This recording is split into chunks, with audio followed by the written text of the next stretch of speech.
चलिए आज हम आप लोगों को बेटा बताएंगे एनसीईआरटी मैथ्स का ये पहला फर्स्ट मतलब 1.1 का क्वेश्चंस। उसको जानने से पहले हमें कुछ बेसिक रूल्स जानने होते हैं जिससे इसको करने में हमें आसानी हो। और हमेशा याद रखना है कि जब तक हम बेसिक रूल्स को नहीं जानते हैं और मैथ के साथ हम खेलेंगे सीखेंगे, क्योंकि जैसे हमको साइकिल चलाना आता है तो साइकिल चाहे अमेरिका में चला लीजिए, चाहे भूटान में चला लीजिए, चाहे राजस्थान में चलाइए, आराम से चला, क्योंकि हम सीखें, रटना नहीं है, मैथ को सीखना है, क्योंकि मैथ जो है वो साइंस की रानी है। तो चलिए हम रानी के साथ खेलते हैं, मतलब मैथ्स के साथ खेलते हैं, साइंस की रानी के साथ। है क्या? इसको जानने से पहले हम क्या करते हैं,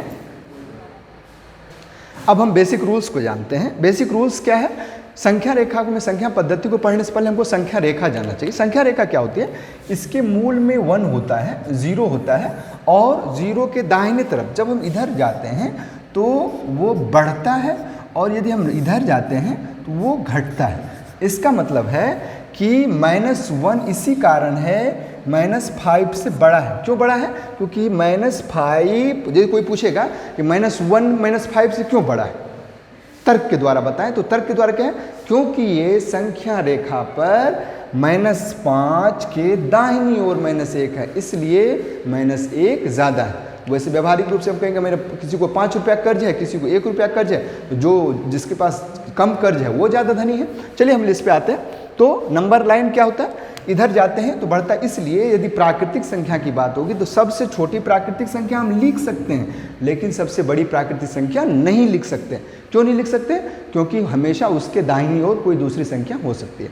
चलिए अब उसके बाद नंबर लाइन के बाद हम प्राकृतिक संख्या पे आते हैं। ये नेचुरल नंबर होता है। नेचुरल नंबर का मतलब होता है प्राकृतिक संख्या। जैसे गिनती की संख्या को हम प्राकृतिक संख्या करते हैं, 1 2 3 4 5 डॉट डॉट जहाँ तक चले जाएं आप जा सकते हैं। उसका n जो है फर्स्ट लेटर, उसी को प्राकृतिक संख्या n से डिनोट करते हैं। अब प्राकृतिक संख्या में हम 0 ऐड कर दें तो ये पूर्ण संख्या हो जाती है। मतलब गिनती की संख्या में हम 0 ऐड कर दें शुरुआत में तो वो पूर्ण संख्या हो जाती है। और इससे आधारित क्वेश्चन हमेशा आता है, क्या सभी प्राकृतिक संख्याएं पूर्ण संख्या है? हाँ। क्या सभी पूर्ण संख्याएं प्राकृतिक संख्या है? नहीं, क्योंकि यहाँ 0 आ जाता है, 0 प्राकृतिक संख्या नहीं। चलिए हम दूसरे पे आते हैं। पूर्ण संख्या समझ में आ गया। अब पूर्णांक पे आते हैं। पूर्णांक में क्या होता है? सारे चीज़ को, चाहे माइनस हो चाहे प्लस हो, सारे को जब हम मिक्स कर देते हैं तो वो क्या हो जाता है? हमारा पूर्णांक हो जाता है। उसको Z से डिनोट करते हैं। चूँकि अब ऐसे I से कहें तो Z से क्यों कर रहे हैं? क्योंकि ये जर्मन शब्द जैलन से बना है जिसका अर्थ होता है गिनना, इसलिए इसको Z से डिनोट करते हैं। उसके बाद हम परिमेय संख्या पे आती है। और परिमेय संख्या जो है हमेशा याद रखना है आपको, भले ही R से हम रेशनल नंबर शुरू करते हैं लेकिन इसको डिनोट हम Q से करते हैं, क्विटेंट से आती है। अब हम लोग आते हैं कि क्या होती है परिमेय संख्या, और इस पे आधारित बहुत सारे सवाल होंगे जिसका हम आसानी से जवाब दे सकें। तो इसका सबसे पहला शर्त है कि ये P/Q के रूप में हो। ठीक। अब दूसरा शर्त इसका क्या है? जो वहाँ Q जो हो वो 0 के बराबर नहीं हो। ये ध्यान रखना है हमेशा। आप लोग शोर नहीं करेंगे बेटा। P/Q के रूप में और Q 0 के बराबर नहीं हो तो वो परिमेय संख्या का दूसरी शर्त है। और ऊपर P को कहते हैं अंश और Q को कहते हैं हर। अब हम लोग संख्या पे आते हैं। प्रत्येक अब है कुछ आपकी जिज्ञासाएं हैं और जो हमेशा क्वेश्चंस में पूछे जाते हैं। आपके 1.1 में भी इस तरह के क्वेश्चंस पूछे गए हैं। क्या लिखा है? प्रत्येक पूर्ण संख्या प्राकृतिक संख्या होती है। हमने चर्चा किया था प्रत्येक पूर्ण संख्या प्राकृतिक संख्या होती है? नहीं। 0 1 2 3 4 5 प्रत्येक पूर्ण संख्या प्राकृतिक संख्या नहीं होगी।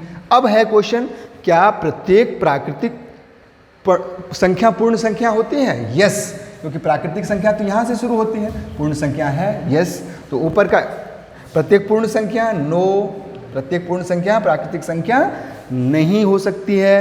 हाँ, प्रत्येक पूर्ण संख्या प्राकृतिक संख्या नहीं हो सकती है। हाँ, प्रत्येक प्राकृतिक संख्या पूर्ण संख्या होती है? यस, प्रत्येक प्राकृतिक संख्या पूर्ण संख्या होती है। फिर प्रत्येक पूर्णांक एक परिमेय संख्या होता है। ध्यान देखना है, प्रत्येक पूर्णांक, कोई भी हम पूर्णांक ले लेते हैं, हम -7 ले लेते हैं, -9 लेते हैं, पूर्ण संख्या परिमेय संख्या होती है। यस, लेकिन क्या करा है कि क्या फिर क्या है? प्रत्येक परिमेय एक पूर्णांक होती है। मैं -7/12 लिखा, क्या ये तो परिमेय संख्या है, लेकिन क्या ये पूर्ण संख्या है? नहीं, इसका होगा नहीं।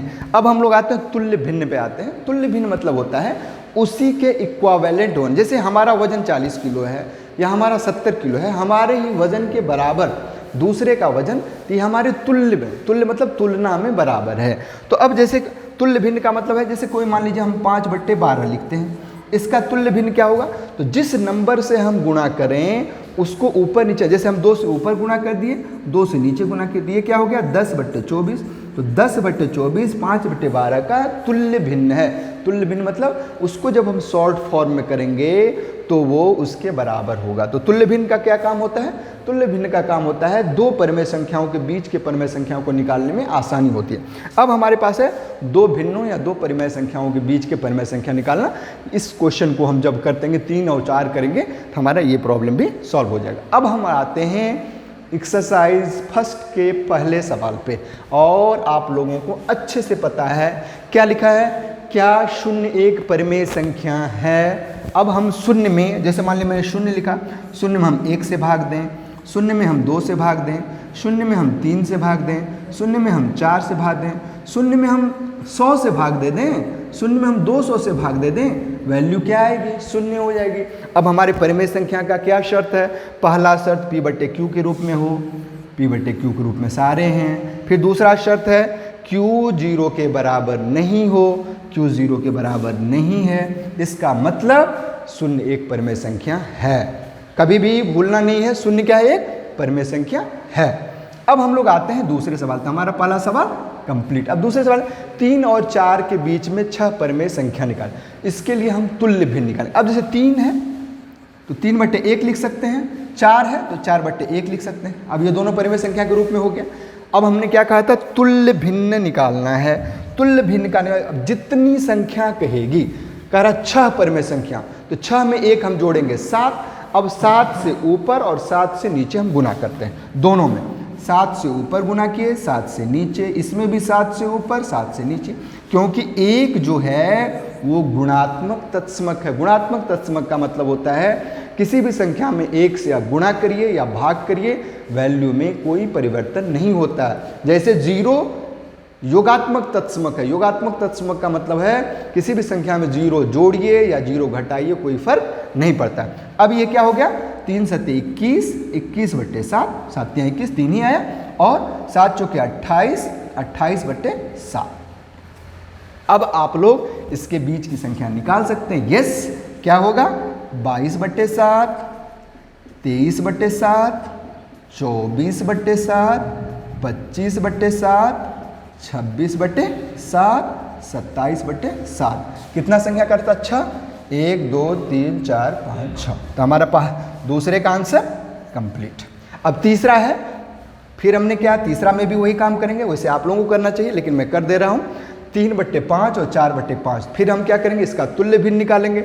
जितनी संख्या कहेगी उसमें 1 जोड़ेंगे। 5 है तो 1 जोड़ेंगे 6, 6 से ऊपर 6 से नीचे, इसमें 6 से ऊपर, जैसे 3/5 है, 3/5 को 6 से ऊपर 6 से नीचे गुणा करेंगे। फिर 4/5 है, इसको 6 से ऊपर 6 से नीचे गुणा करेंगे।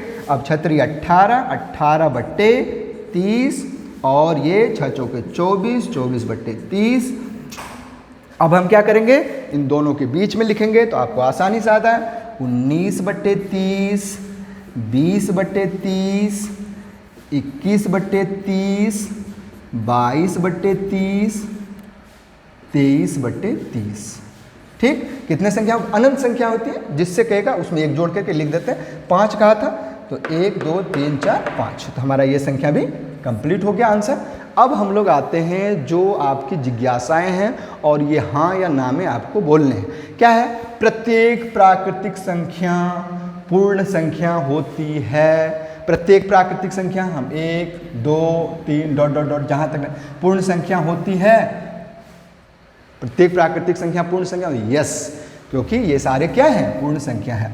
यदि यही अगर प्रत्येक पूर्णांक पूर्ण संख्या होती है, हम लिखे मान लीजिए हम लिखा -7, प्रत्येक पूर्णांक -7 लिखा, क्या पूर्ण संख्या है? -7 पूर्ण संख्या नहीं है, क्योंकि पूर्ण संख्या में माइनस नहीं आता है। तो ये होगा यस, ये होगा नो।